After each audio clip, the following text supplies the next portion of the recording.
Hey everybody. So by day I am a digital product designer, but unusually I'm not going to talk about anything that I do by day. I'm going to talk about my side hobby, which is I am a hobby urban planner. And the question is maybe why do I have a weird hobby like that? And I think a lot is because of where I grew up. I grew up in Tallaght, and like many of the sort of suburbs that were built quickly at the fringes of the M50, they had a lot of urban planning problems and social problems that came of that because of that, and also advantages and changes that I've seen over the years. I also played SimCity, probably a little bit too much, and so I think this is baked into my soul. So a few years ago, I think this might have been a COVID hobby, I'm not quite sure, I was trying to figure this out for the talk, but I just was like, I have design skills, could I help people with those in some other way? So I reached out to my network and said, hey, I'm a designer, can I help anybody? And some organizations started asking me, hey, we have this idea for our community, can you help us? And so I started to try help. It turns out that doing photorealistic montages is not nearly as easy as moving rectangles around. So, yeah. But, you know, the thing is, like, even crappy stuff is useful for people, even if I might not be at my quality level. When AI came around, I was pretty excited, because I was like, maybe I can do stuff faster. And it's pretty good, but it doesn't have a good sense of spatial awareness, so it really struggled. So I use it sometimes, but it's also a challenge. So I reverted to old school and started taking lots and lots of pictures and building up a material library. And it was really important that everything is taken from the same angle with similar lighting, because then you can stitch it together more easily later on. I forget what the next slide is. Oh yeah. So I've been experimenting with lots of different visualizations, and this is for Wicklow Street, which I did with Dublin Commuter Coalition and helped them. And they had a whole campaign around that.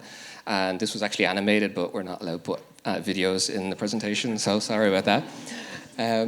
I experimented with Blender and tried to do everything in 3D, and that was interesting because it's a spatial piece of software, but if any of you used Blender or tried to learn it, I'm sorry. If you haven't, don't ever do it, it's really painful. And I put all this work into doing photorealistic stuff only to learn that that's a terrible way to communicate ideas, because everyone is like, oh, what about health and safety? So this sort of fidelity is maybe a bit too low fidelity, that was too high. And lately I've kind of ended up on this way of visualizing things.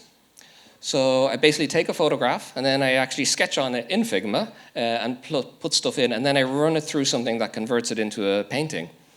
And this, right now I'm quite happy with it because it gets that sweet spot between, it's a little bit inspirational, but it's not too detailed that you can think about it critically. And so I think it's getting that sweet spot where it creates communication. And I was thinking as I gave the talk, like, what are my lessons that I've learned doing all of this? And the one thing is that the stuff happens on a totally different time scale.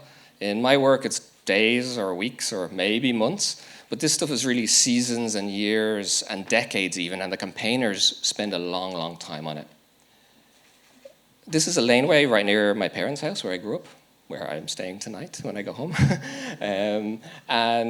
I did a concept for it when I was in my Blender phase, here it is, and I said, hey, wouldn't it be nice if this laneway was safer, felt less intimidating, it would encourage more people to walk through it. And I shared it with some local councillors, and they were like, yeah, that's a pretty cool idea. Maybe we'll have funding in 2025, depending on the election outcomes.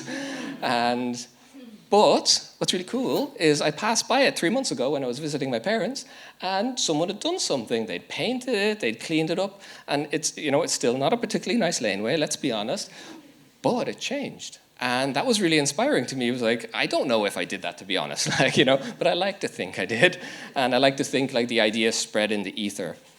And that's why I have this picture. Is like, I think of this stuff a lot about like gardening these days. I think it's like planting seeds, helping things grow that already have momentum. How do you encourage that? And the other thing that I really kind of enjoyed or learning about this was the feeling that my community and the neighborhood is something that is not fixed. Previously, I always thought this was something that's fixed, and now I learned it's something that I or other people can change, and that's been really exciting. So I'll leave you with this thought.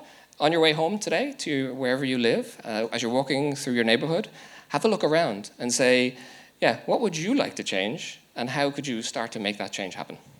Thank you very much.